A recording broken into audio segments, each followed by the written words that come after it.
윤석열 대통령 측이 8명의 헌법재판관 중 3명을 지목해 탄핵 심리에서 스스로 빠져야 한다는 회피 촉구 의견서를 제출했는데요.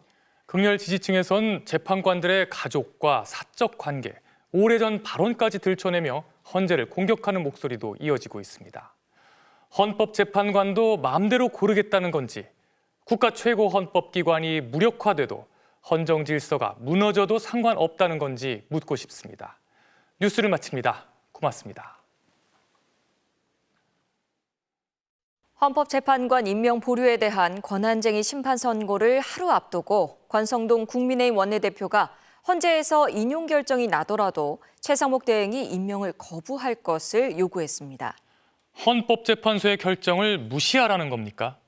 내란 우두머리 혐의를 받는 대통령을 지킬 수만 있다면 헌정 질서가 무너져도 상관없다는 겁니까? 국가 최고 헌법기관이 사라진 혼돈의 나라를 꿈꾸는 건지 묻지 않을 수 없습니다. 일요일 뉴스데스크 마칩니다. 함께해 주신 여러분 고맙습니다. 아직도 갖가지 방법으로 갈 길 바쁜 대한민국을 붙잡고 늘어지는 세력이 있습니다.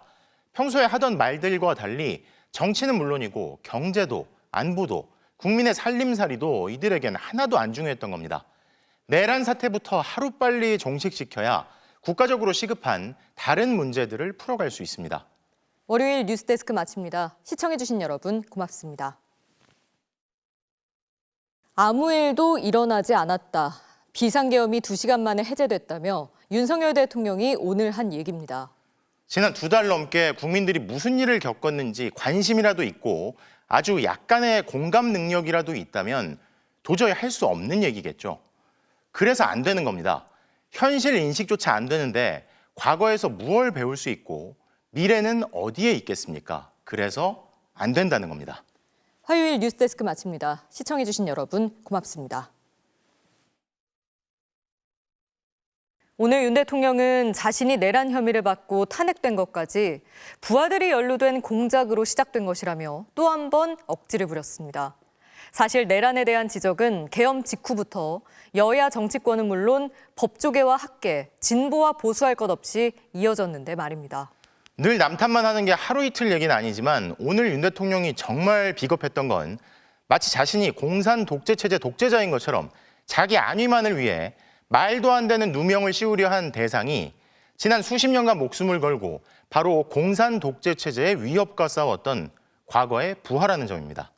다음엔 또 무슨 상상할 수 없는 남 탓을 할까요? 목요일 뉴스데스크 마칩니다. 시청해주신 여러분 고맙습니다. 거짓의 사람, 어둠의 사람, 폭력의 사람, 분열의 사람. 내란 닷새 전 전국에 1,400명 넘는 사제들이 냈던 시국선언의 표현들이 참 적확했습니다. 더 충성했던 부하들에겐 더 덮어씌우는 어째서 사람이 이 모양입니까? 금요일 뉴스데스크 마칩니다. 시청해주신 여러분 고맙습니다.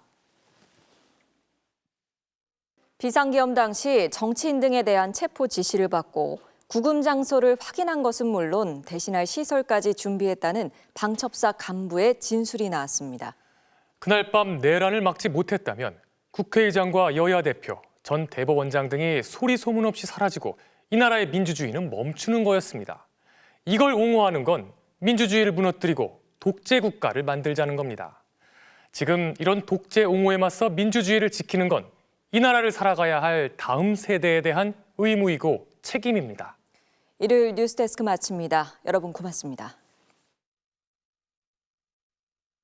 계엄 바로 전날과 당일 국정원장과 연락을 주고받은 민간인, 내란폰으로 불리는 비화폰을 지급받은 민간인, 내란의 트리거 중 하나라는 집권여당 공천 개입 의혹의 중심에 있는 민간인. 그런 민간인이 딱 한 사람 있다면 당연히 수사를 받아야 할 겁니다. 그런데 왜 아직도 김건희 여사 수사 소식은 들려오지 않는지 의문입니다. 목요일 뉴스데스크 마칩니다. 시청해주신 여러분 고맙습니다. 윤 대통령은 계엄을 선포할 수밖에 없는 이유를 설명하면서 개인적인 가정사를 얘기했다고 합니다. 그 말을 들은 서울경찰청장은 대통령의 지극히 개인적인 부분이란 느낌을 받았다고 하죠. 워낙 상상 이상의 일들이 계속 일어나서 이젠 놀라기도 어렵지만 대체 어떻게 하면 개인적인 가정사와 이 비상계엄의 탈을 쓴 내란이 연결될 수가 있습니까? 금요일 뉴스데스크 마칩니다. 시청해주신 여러분 고맙습니다. 윤석열 대통령 지지자들이 오늘 광주 금남로에 모여 탄핵 반대 집회를 열고 윤 대통령과 비상계엄을 옹호했습니다. 쿠데타 세력의 계엄령에 맞선 시민들이 군인들에 의해 집단 학살당한 곳이 바로 광주 아닙니까? 그곳에서 어떻게 계엄령으로 무장 군인들을 국회에 투입하고 국민에게 총부리를 겨냥한 대통령을 옹호할 수 있단 말입니까? 내란 세력이 궤변으로 헌정 질서를 농락하는 지금이야말로 이 나라의 민주주의를 지켜낸 5.18 광주 정신을 되새겨야 할 때입니다. 토요일 뉴스데스크 마칩니다. 함께해 주신 여러분 고맙습니다. 국회에서 비상계엄 해제 요구 결의안이 통과된 지 불과 5분 뒤 계엄군이 국회 본관 일부의 전기를 끊었던 사실이 드러났습니다. 만약 그날 밤 전기가 5분 먼저 본회의장에서 끊겼다면 어떻게 됐을까요? 그날 발표된 포고령대로 모든 정치 활동은 멈췄을 것이고 모든 언론과 출판은 군의 통제를 받게 됐을 겁니다. 그런 독재를 다시는 꿈꾸지 못하게 할 유일한 길은 내란 세력의 책임을 끝까지 묻는 것입니다. 일요일 뉴스데스크 마칩니다. 고맙습니다. 김건희 여사 관련 의혹은 오랜 기간 검찰의 성역과 같아 보였습니다. 김성훈 경호처 차장 구속영장에 대해서도 사람들은 비슷한 생각을 하죠. 검찰이 뭔가를 밝히려는 게 아니라 사실은 감추고 덮어주려는 것 아니냐는 의심을 떨쳐내는 길은 단순합니다. 성역이 없다는 걸 입증하면 됩니다. 화요일 뉴스데스크 마칩니다. 시청해주신 여러분 고맙습니다. 김건희 여사가 국민의힘 의원에게 그랬다고 하죠. 당신의 지역구에서 특정 인물이 당선되도록 지원하라. 그러면 선거 끝나고 장관 또는 공기업 사장 자리를 주겠다. 명태균 씨 측이 전한 이 이야기가 사실이라면 이렇게 물어야 합니다. 장관 같은 자리들이 김건희 여사 겁니까? 김 여사는 스스로를 어떤 존재로 여겼던 겁니까? 자신이 선출된 것도 아닌데 누가 그런 권한을 줬고 윤 대통령은 대체 옆에서 뭘 했습니까? 그리고 검찰은 왜 김 여사는 수사하지 않는 겁니까? 목요일 뉴스데스크 마칩니다. 시청해주신 여러분 고맙습니다. 계엄 직전엔 안가로도 부르고 6번이나 전화를 걸어서 국회의원 체포를 닥달했다는 경찰청장인데 이제는 책임을 떠넘기겠다면서 암 투병 중이라는 걸 물고 늘어지며 전반적인 뇌기능 장애, 즉 선망 증세는 없느냐고 깎아내리는 게 윤석열 대통령 측입니다. 금요일 뉴스데스크 마칩니다. 시청해주신 여러분 고맙습니다. 헌재 탄핵 심판에 나선 윤석열 대통령은 계엄 당일 정치인 등에 대한 체포 명단은 존재하지 않았고 체포 지시도 없었다는 주장을 굽히지 않고 있습니다. 그럼 그날 체포 명령을 받고 이송조를 꾸려 출동까지 했다는 그 많은 군인들은 대체 누구의 말을 들었다는 겁니까? 모두가 함께 유령의 말이라도 들었다는 겁니까? 그렇다고 하기엔 증언과 증거가 너무 많지만 이 시대에 계엄령이 선포되고 버젓이 내란이 옹호되고 있는 상황은 한편의 호러 영화를 보는 것 같습니다. 토요일 뉴스데스크 마칩니다. 여러분 고맙습니다.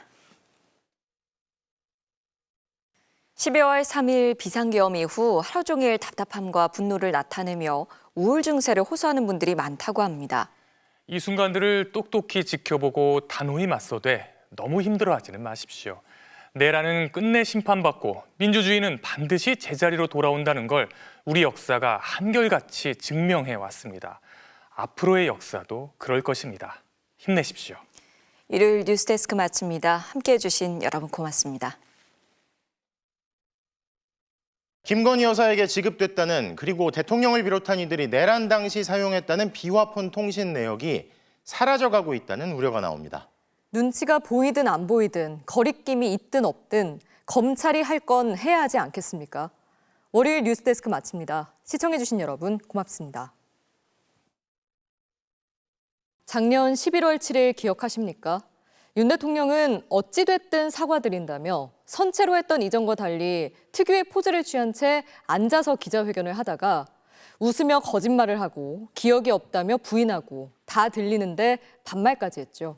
그러다 김건희 여사 관련 질문이 나오자 발끈해서 검찰이 기소 못했는데 뭐가 문제냐는 식으로 근거도 없이 김건희 여사를 악마화한다고도 했습니다. 결과적으로 뭘 사과한 건지 어리둥절하다는 기자에겐 대통령실이 직접 무례하다며 태도를 고치라는 입장까지 냈죠.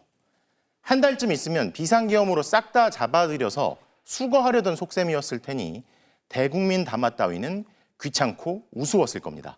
그땐 이렇게 될 줄 몰랐겠죠. 화요일 뉴스데스크 마칩니다. 시청해주신 여러분 고맙습니다. 대통령은 싹 다 잡아들이라 하더니 대통령 부인은 언론사 폐간에 목숨까지 걸겠다고 합니다. 극단적인 면도 그렇지만 자기 편을 안 들어주면 그게 어느 누구든 안 가리고 결국엔 처단하려는 것 역시 참 닮았습니다. 목요일 뉴스데스크 마칩니다. 시청해주신 여러분 고맙습니다.